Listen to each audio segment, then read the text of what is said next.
नमस्कार मेरे प्यारे दोस्तों, कैसे हो आप सभी को राधे राधे, जय श्री कृष्णा, जय श्री श्याम। कैसे हैं आप सभी? तो दिन बचे हैं बिल्कुल, बहुत कम। 4-5 दिनों का खेल बाकी है ना? उसके बाद में आपको युद्ध के मैदान में उतर जाना है और अपनी शक्ति का प्रदर्शन करना है। लेकिन इस बीच आपको पता है कहीं ना कहीं मुसीबतें तो दोस्तों, जो बीच में पड़ाव होते हैं वो बहुत सारे होते हैं। इसी बीच एक पड़ाव आपके सामने है, नेगेटिव मार्किंग। नेगेटिव मार्किंग आपके पेपर में दे रखी है, जिसके चलते हर बार पेपर में हजारों विद्यार्थी सिलेक्शन होने के बावजूद भी सिलेक्शन से वंचित हो जाते हैं। किसके चलते? नेगेटिव मार्किंग के।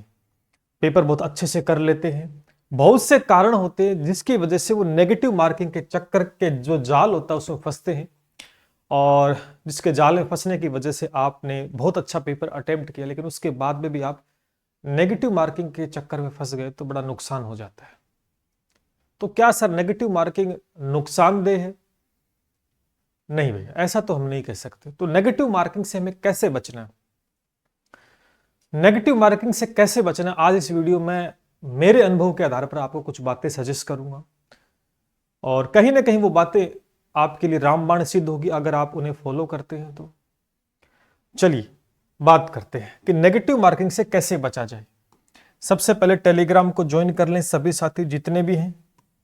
टेलीग्राम के ऊपर आपको हर एक छोटी बड़ी अपडेट मिलती रहेगी तुरंत।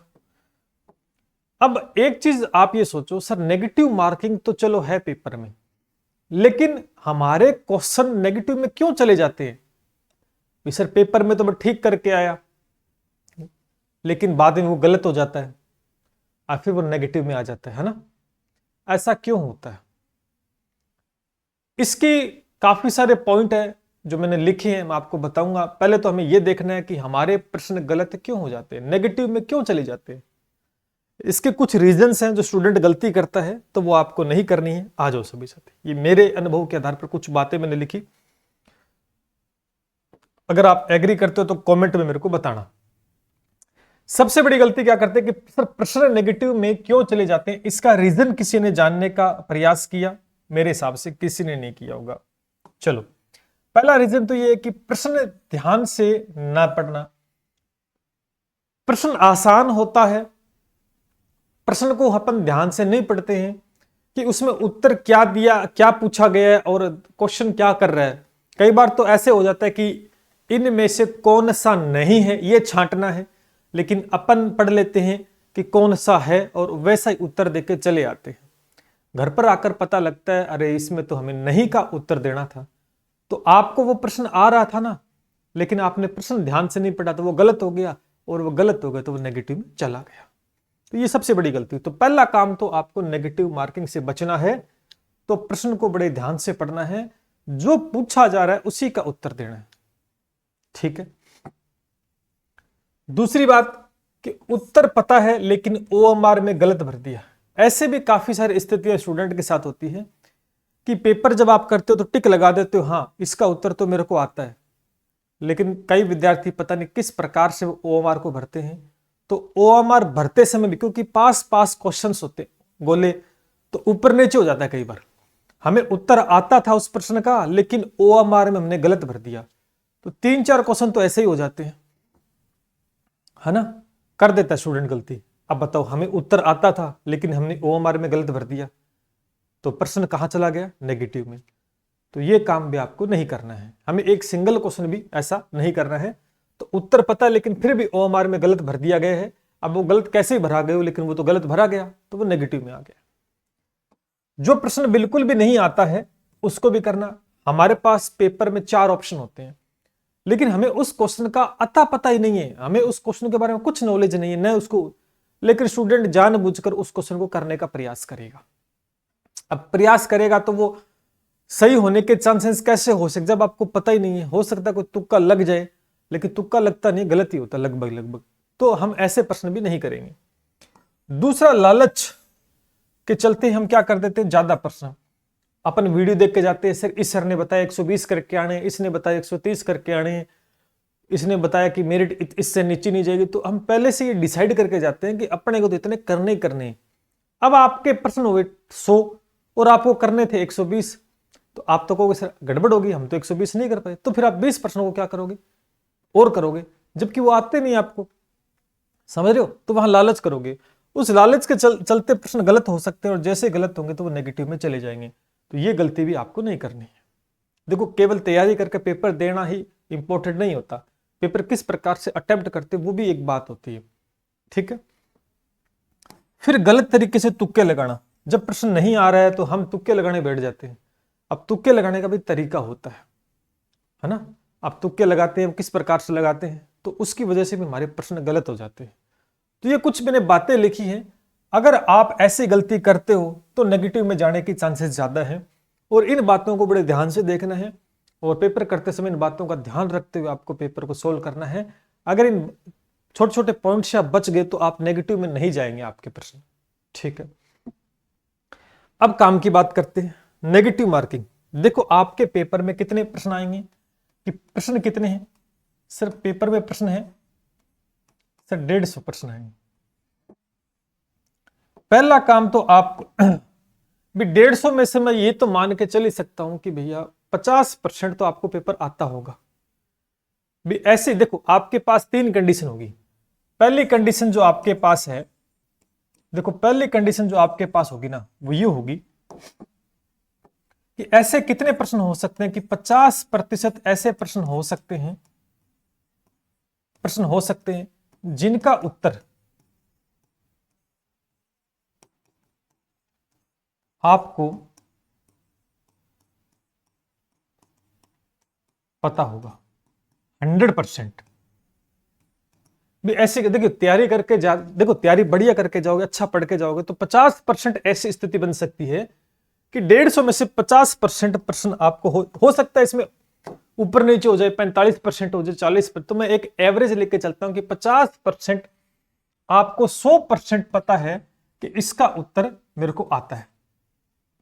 बात समझ में आ गई? तो इसका मतलब 50% वो आपने एकदम आपको पता है कि भैया इसका उत्तर यही होगा, बाकी 3 ऑप्शन नहीं है, यानी 4 ऑप्शन है आपके पास में। इस प्रकार 4 ऑप्शन होंगे, ए होगा, बी होगा, सी होगा, डी होगा, लेकिन आपको पता लग गया इसका उत्तर ये है, ये उत्तर नहीं हो सकता है। तो ऐसी कंडीशन में ये 50% आपने ठीक कर दिया। ऐसी स्थिति होगी सबके साथ कि पहले आपको वही प्रश्न करने हैं पेपर में जो आपको एकदम राइट आते हैं, कि इसका उत्तर यही होगा, इसके अलावा कुछ नहीं हो सकता, जिसमें आप श्योर हो 100%।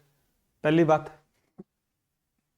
दूसरी कंडीशन क्या आती है? दूसरी कंडीशन आती है, देखो दूसरी कंडीशन आती है क्या, आपके पास 4 ऑप्शन होंगे, आपके पास 4 ऑप्शन होंगे, ए बी सी डी, लेकिन आप अच्छे से पढ़ के जाओगे तो आप श्योर हो सकते हो कि इसका उत्तर ये नहीं हो सकता है, इसका उत्तर ये नहीं हो सकता है।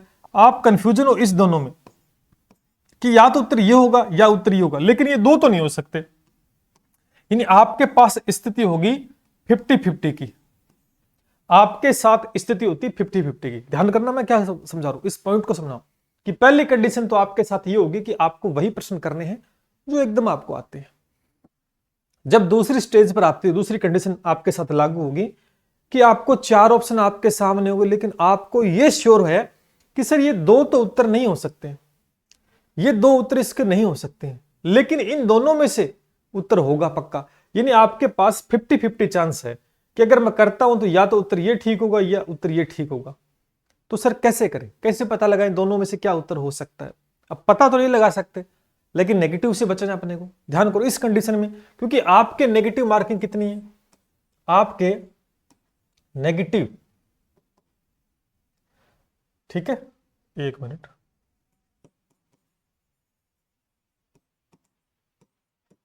मार्किंग है वो 1/4 है। ध्यान करना, नेगेटिव मार्किंग कितनी आपके पेपर में? 1/4 है।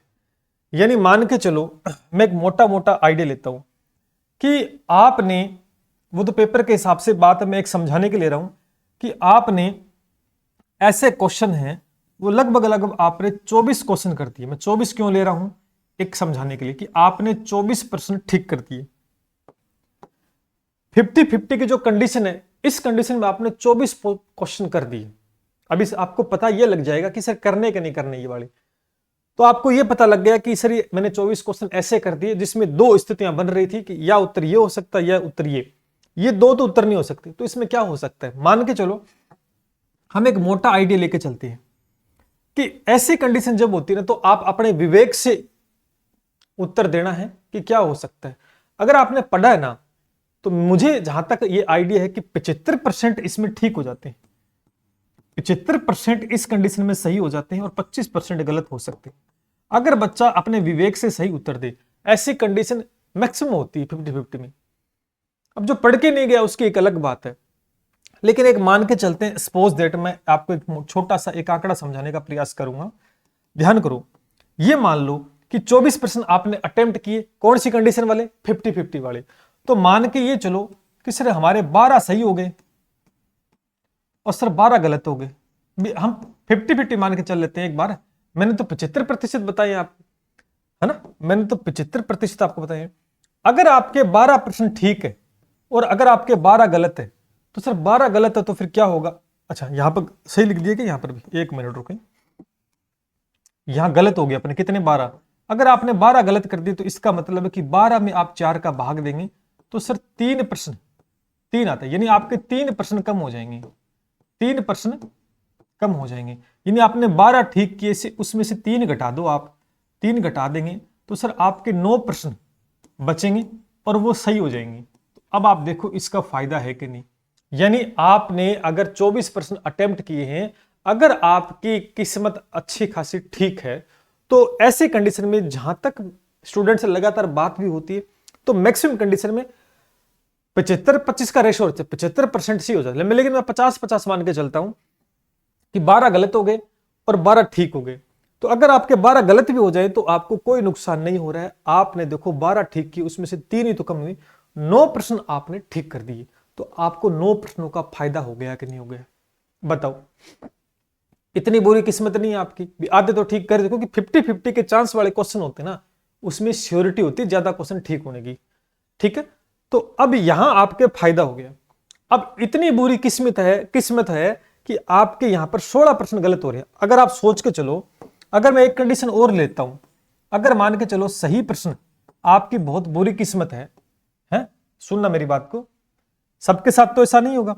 और यहां पर आप मान के चलो अगर आपके सर 16 गलत हो जाते हैं और 8 आपके सही हो जाते हैं, सुनना मेरी बात को, अगर आपके प्रश्न 8 ठीक होते हैं और 16 गलत हो जाते हैं, तो फिर सर क्या होगा, फायदा होगा नुकसान होगा। आप 4 का भाग देंगे, सर 4% कम हो जाएंगे, तो 4% कम हो जाएंगे, यानी 4 आपके ठीक बचेंगे। अगर ऐसी कंडीशन भी तो भी आप 4% ले जाओगे, 4% आपके ठीक हो जाएंगे। हो गए कि नहीं हो गए आपके 4%। तो ऐसी कंडीशन बहुत कम होती है, लेकिन फिर भी आपको यहां फायदा हो रहा है ना, फायदा हो रहा है। तो यानी कहीं कहीं मेरा कहने का मतलब यह है कि पहला काम तो आपको ऐसा ही करना है कि जो प्रश्न आपको आते हैं एग्जैक्ट उसका आंसर 100% आपको पता है वो ठीक हो रहे हैं। दूसरी कंडीशन 50-50 वाले क्वेश्चन है, उनको हमें करना होगा। ऐसे क्वेश्चन कितने हो सकते हैं वो आप देखना, उसमें 10 है, 20 है, 15 है, जितने भी हैं, आपको अगर श्योर है ना आप कि सर इसका उत्तर ये नहीं हो सकता, इसका उत्तर ये नहीं हो सकता, तो 50-50 वाले ये करने ही करने हैं, इनको नहीं छोड़ना है। मेरी बात समझ में आ गई। अगर आप करते हो यहां पर इनको अटेम्प्ट, तो आपको क्या होगा, प्रॉफिट होगा, नुकसान होने के चांसेस बहुत कम है, बहुत कम है। आपको फायदा होगा, इसका फायदा मैंने जस्ट आपको बताया, क्योंकि आपको यह पता लग गया दो में से एक बताना है, दो में से एक। अब वो तुक्का आप लगा रहे हो, किस आधार पर लगा रहे हो, थोड़ा सा दिमाग से लगाना कि इसका उत्तर क्या हो सकता है, तो उसके थोड़ा नजदीक पहुंचने का प्रयास करना जिस भी टॉपिक से रिलेटेड है, तो 100% आप जीत में रहोगे। तो यहां तो सही एकदम हो गए, यहां पर भी आप क्वेश्चंस ज्यादातर ठीक करके ही लौटोगे, तो नेगेटिव मार्किंग से यहां पर भी आप बचे अगर 50-50 की कंडीशन है तो। सर तीसरी कंडीशन क्या हो सकती है, तीसरी कंडीशन मैं आपको बताता हूं। ये दो काम तो करने करने हैं, पहला तो आप करोगे, दूसरी कंडीशन अगर 50-50 की कोशिश है ना, तो आप भैया करके ही जाना, आपको करने ही करने। अब मान के चलो मैं ये आपको ये बोल देता हूं कि इस कंडीशन में मान के चलो इन दोनों को मिलाकर, आपने इन दोनों को मिलाकर अच्छे खासे क्वेश्चन ठीक कर दिए। मान के चलो आपने लगभग 100+ क्वेश्चन है वो इस कंडीशन के हिसाब से ठीक कर दिए। एक छोटा सा आंकड़ा मैंने लिया भी, 150 में से 100 आपने इन दो कंडीशन के हिसाब से ठीक कर दिए। अच्छे तरीके से। अब तीसरी कंडीशन क्या होगी? तीसरी कंडीशन ये हो सकती है कि आपके पास 4 ऑप्शन है, ए बी सी डी। आपको इतना पता है कि सर ये उत्तर नहीं हो सकता है, इन तीनों में से कोई उत्तर हो सकता है। तो यहां तो कंडीशन दोस्तों फिर 1/3 आ गई, 3 में से एक उत्तर आ गया, 75-25 की कंडीशन आ गई। ये तो 75% की कंडीशन आ गई, यानी 75-25 की कंडीशन आ गई। तो सर इसमें क्या करना है? क्या सर इसमें हम इसको कर सकते हैं क्या? तो ये कंडीशन देखो, अब चौथी कंडीशन और बताता हूं आपको। चौथी कंडीशन जो ये है, उसमें 4 ऑप्शन है, ए बी सी डी, लेकिन आपको चारों का उत्तर नहीं पता, तो इनको नहीं करना है मेरे भाई। इस कंडीशन को तो करना ही नहीं करना। जो प्रश्न का उत्तर आपको अतः पता नहीं है, उस कंडीशन को नहीं करना। क्या सर इसको कर सकते हैं क्या 75-25 को? मेरी बात को ध्यान से सुनो। मान के चलो अगर आपने 100+ ठीक कर दिए इन दोनों कंडीशन से, और हो जाएंगे, ऐसी बात नहीं, अगर पढ़कर गए हो तो हो जाएंगे, ज्यादा भी हो सकते हैं। सर अब आपको वहां ये चेक करना है कि अगर ऐसी कंडीशन है तो इसके कितने क्वेश्चन है। मैं ये कहूंगा अगर इसके 5 से 7 क्वेश्चन बनते हैं ऐसे जिसमें आपको डाउट है कि ये एक तो नहीं हो सकता बट 3 में से एक उत्तर है, तो आप इसमें अपना थोड़ा सा काम कर सकते हैं, कोई ज्यादा बड़ा नुकसान नहीं होगा। अगर इन क्वेश्चन की संख्या बहुत ज्यादा है तो आपको नहीं करना है, वहां रिस्क होगा ज्यादा। अगर क्वेश्चन की संख्या 5 है, 6 है, 7 है, इवन 8 भी है, तो अगर आप इसका यूज करते हैं इस कंडीशन में, 3 में से एक छांटने का प्रयास करते हैं, तो नेगेटिव मार्क में कोई ज्यादा नुकसान आपको बड़ा नहीं होगा। अगर मान के चलो आपके क्वेश्चन 110 ठीक हो जाते हैं इन 2 कंडीशन से, तो मैं कहूंगा कि इसको छेड़ना ही मत, इसको छेड़ना ही मत।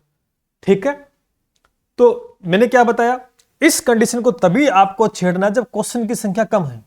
आपको ऐसे क्वेश्चन की संख्या 20-25 है, तो भैया फिर वहां नुकसान होने की संभावना ज्यादा है। आप देख लेना, पहले काउंट कर लेना कि जब 2 कंडीशन से आप क्वेश्चन कर लेते हो, ये तो करने यहां चांसेस ज्यादा आपके ठीक होने के, तो इनसे कितने टोटल क्वेश्चन आपके ठीक हो गए। अगर आप पहुंच जाते हैं एक अच्छे स्कोर तक, तो फिर आपको आगे रिस्क नहीं लेनी है। अगर आप कम रह गए, थोड़े से आपको लग रहा है कि कम है, 10-12 और ठीक होने चाहिए, तब जाकर आप इस कंडीशन को यूज करना, अदरवाइज मत करना। और ये वाली तो करनी ही करनी नहीं, क्योंकि इसमें तो आपको पता ही नहीं है। इस प्रकार से आप नेगेटिव से बच सकते हैं, थोड़ा सा दिमाग लगाकर। आनंद फानन में ऐसे नहीं कि आगे आया तो टपका दिया, ये लो इसका उत्तर ये हो सकता है।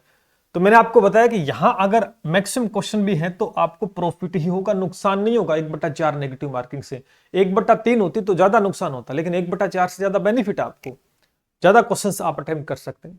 तो इन क्वेश्चन की जितनी भी संख्या है, 20 है, 30 है, 40 है, जितने भी हैं, आपको अटेम्प्ट करने हैं और अपने विवेक से उत्तर देना है कि 2 में से एक छांटना है। अब 2 तो पता लग गए नहीं है उत्तर, लेकिन 2 आपको पता है कि उत्तर है, तो भैया उसमें आपको ठीक करने हैं अपना दिमाग का यूज करके, और जीत में रहोगे। ये कंडीशन तभी आपको फॉलो करनी है, इस कंडीशन को तभी आप यूज करना जब क्वेश्चन एक आध कुछ कम रह गए हैं या इसकी संख्या कम है, तो आप रिस्क ले सकते हैं और यहां पर भी कोई ज्यादा बड़ा नुकसान नहीं होगा अगर क्वेश्चन की संख्या कम है। अगर क्वेश्चन की संख्या ज्यादा है ऐसी, तो नुकसान हो सकता है, तो इसके क्वेश्चन कम करने और ये आपको यूज नहीं करनी। तो इस प्रकार से आप चलोगे तो नेगेटिव मार्किंग से बहुत हद तक आप बच जाओगे, मेरा मानना ही है। अब बताओ मैंने जो बताया वो समझ में आया कि नहीं आया? ठीक है, क्वेश्चंस आपके सामने होगा, पेपर आपके सामने होगा, लेवल कैसा वो भी आपके सामने है। तो पहले तो ये डिसाइड कर लेना कि पेपर का लेवल कैसा आया है, आसान है, मॉडरेट है, मीडियम है। लेकिन आपका एक ही काम है, जितना पहले ठीक होता है एकदम वो करना है, दूसरी कंडीशन में ये फॉलो करना है, फिर इन दोनों कंडीशन को मिलाकर चेक कर लेना मेरे कितने क्वेश्चन मैंने कर दिए हैं, उसके हिसाब से आपको आगे बढ़ना है। अदरवाइज नहीं है कि ऐसा सोच के सर 120 ही करके आऊंगा, तो भैया वहां वो तो एक बेवकूफ़ी है और सामने वाला जो बता रहा है वो उससे बड़ा बेवकूफ है। ठीक है, पेपर डिसाइड करेगा आपका कि आपको कितने आते हैं, वहां ध्यान करना इस बात को। और सबसे बड़ा रीजन होता है, इन बातों को आप ध्यान में रखना। अगर इन चीजों को आप फॉलो नहीं करोगे तो वहां बड़े चांसेस हैं, फिर आपको नेगेटिव से कोई नहीं बचा सकता है। जो मैंने बातें बताई बिल्कुल सटीक और सही तरीके से, अगर आपको अच्छी लगी है तो फॉलो कर लेना। बाकी किसी और को मान लेना, यूट्यूब पे बहुत ज्ञानी बैठे हैं, वो भी आपको बता देंगे। जो 120 वाले बैठे हैं, है ना, इतने करके आने, कोई 130 भी बता रहा है। 10वीं कोई ऐसा कह रहा है 10वीं का लेवल है तो ये कुछ नहीं आएगा, है ना। वो तो हेकड़ी बार आ जाएगी 1 तारीख, 2 तारीख, 3 तारीख को, जो लगातार ये बकवासबाजी कर रहे थे, है ना, वो तो 1 तारीख को पता लग जाना है, 1 को, 2 को, 3 को, सब कुछ दूध का दूध और पानी का पानी हो जाएगा, ठीक है ना। तो पेपर अपने विवेक के आधार पर करना है। कोई बोल रहा है इतने करके आने हैं, तो पेपर तो आपको दे के जाना है, वो जो बता रहा है वो देने नहीं जाएगा पेपर, ये बात आप दिमाग में बैठा लेना। एडमिट कार्ड आ चुके हैं, अपने लोकेशन चेक कर लें, अपना जिला चेक कर लें कहां पर आया है, प्रूफ कर लें। एडमिट कार्ड में कोई कमी समी नहीं होनी चाहिए, नाम में, डेट ऑफ बर्थ में, फोटो में, इस प्रकार से ध्यान करना, पूरी वेरीफाई कर लें और बड़े आराम से पेपर दें। और चिंता करने की कतई आवश्यकता नहीं है। आप सभी जानते हैं SK नाइक क्लासेस ने अब तक अपना परचम लहराया है हर एग्जाम में। जो विद्यार्थी हमसे जुड़े हुए थे उन्हें किसी बात का डर नहीं होना चाहिए, क्योंकि डरना मना है। और पशु परिचय में हम 100% आपको रिजल्ट देंगे, क्योंकि जो तैयारी हमने करवाई है वो सबसे बेस्ट तैयारी करवाई है। क्वालिटी, कंटेंट, सीमित, बस ये हमारा। इसके बाद पेपर देने के बाद आपको नेक्स्ट टारगेट पर निकल जाना है, क्योंकि इसका रिजल्ट तो बाद में आएगा। उसके बाद आपको नेक्स्ट प्रिपरेशन स्टार्ट कर देनी है, रुकना नहीं है। हमें विवेकानंद जी ने क्या कहा था, उठो चलो तब तक मत रुको जब तक आपको मंजिल ना मिल जाए। तो आपकी मंजिल जब तक आपको नहीं मिल जाए, आपको लगातार दोस्तों चलना है। इसी के साथ अपना 3-4 दिनों के बाद बैच स्टार्ट हो जाएगा। ये बैच स्टार्ट हो चुका, ग्राम विकास अधिकारी का दोस्तों क्लासेस स्टार्ट हो चुकी है। कोई विद्यार्थी अगर ग्राम से विद्यार्थी की तैयारी करना चाहता है तो आप ज्वाइन कर सकते हैं। उसके बाद सबसे बड़ी वैकेंसी जो पशु परिचय की वैकेंसी, सिमिलर उसी की, उससे बढ़िया अच्छी वैकेंसी, और 10th स्टैंडर्ड की वैकेंसी रहेगी चतुर्थ श्रेणी, जिसका लाइव बैच अपना स्टार्ट होने वाला है पशु परिचय के एग्जाम के बाद। क्योंकि अभी बच्चे पशु परिचय वाले हैं तो पशु परिचय का एग्जाम देंगे। उसके बाद मैथ और राजस्थान जी के 2 मेजर पोर्शन इस एग्जाम में है जो हम कवर करवाएंगे। नो डाउट बाकी जितने विद्यार्थी रीट के हैं वो रीट की भी तैयारी कर सकते हैं। जो लाइव बैच अपने चल रहे हैं रनिंग के अंदर है, ऑलमोस्ट कंप्लीट हो चुका सिलेबस, केवल टीचिंग मेथड बाकी है, वो हम आजकल में स्टार्ट कर देंगे, ठीक है। तो जो बातें मैंने बताई इस बात से एग्री करते तो कमेंट में अपनी प्रतिक्रिया दे देना, और नहीं अच्छी लगी तो कोई बात नहीं है, पेपर आपको देना है, ठीक है। बाकी विश्वास रखो अपने ऊपर और ऊपर वाले पर, सब अच्छा होगा। जय हिंद, जय भारत।